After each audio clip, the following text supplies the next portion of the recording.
2026 में चैत्र नवरात्रे कब हैं? इस बार मां दुर्गे जी घोड़े पर सवार होकर आएंगी।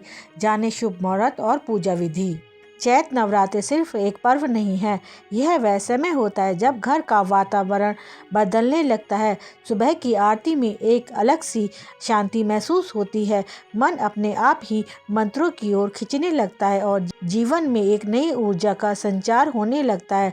वर्ष 2026 की चैत्र नवरात्रि विशेष मानी जा रही हैं, क्योंकि इस बार मां दुर्गे जी का आगमन घोड़े पर माना जा रहा है। शास्त्रों के अनुसार माता किस वाहन पर आती हैं, यह पूरे साल के संकेत देता है, इसलिए भक्तों में इस विषय को लेकर खास उत्सुकता होती है।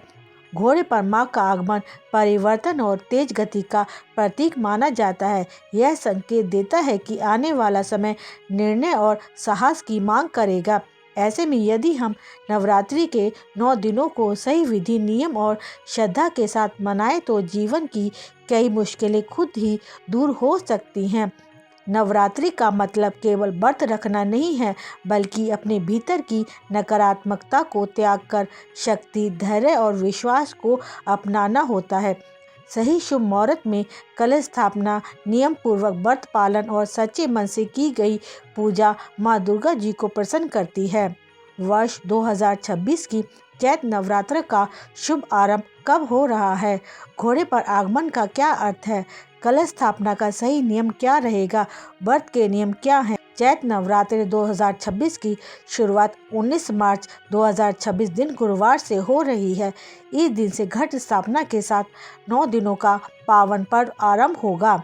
नवरात्रि का समापन 27 मार्च 2026 दिन शुक्रवार को नवमी तिथि के साथ होगा।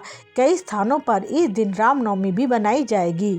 चैत्र नवरात्रि 2026 घट स्थापना और शुभ मुहूर्त की संपूर्ण जानकारी। चैत्र नवरात्रों की शुरुआत घट स्थापना से होती है। कलश स्थापना सिर्फ एक पारंपरिक प्रक्रिया नहीं, बल्कि यह पूरे 9 दिनों की साधना का आधार मानी जाती है। जिस श्रद्धा और विधि पूर्वक घट स्थापना करते हैं, उसी भाव से नवरात्रि की ऊर्जा पूरे घर में प्रवाहित होती है। वर्ष 2026 में चैत्र नवरात्रि 19 मार्च दिन गुरुवार से शुरू हो रहे हैं। इसी दिन प्रतिपदा तिथि में घट स्थापना की जाएगी। शास्त्रों के अनुसार कलश स्थापना प्रातःकाल में सबसे अच्छा माना जाता है, क्योंकि यह समय शुद्ध और शुद्ध ऊर्जा से भरपूर होता है। 19 मार्च 2026 को सूर्योदय के बाद से दोपहर तक का समय घट स्थापना के लिए सबसे उत्तम रहेगा। सामान्य रूप से सुबह लगभग 6:30 से लेकर 10:30 के बीच स्थापना करना शुभ माना जा सकता है। यदि किसी कारण सुबह संभव न हो तो दोपहर से पहले तक स्थापना की जा सकती है, लेकिन रात में कलश स्थापना नहीं करनी चाहिए। 19 मार्च 2026 को अभिजीत मुहूर्त लगभग 12 बजे के आसपास रहेगा। सामान्य रूप से यह समय लगभग 11:45 से 12:30 के बीच माना जा सकता है। यह समय हर जगह के अनुसार कुछ मिनट आगे पीछे हो सकता है।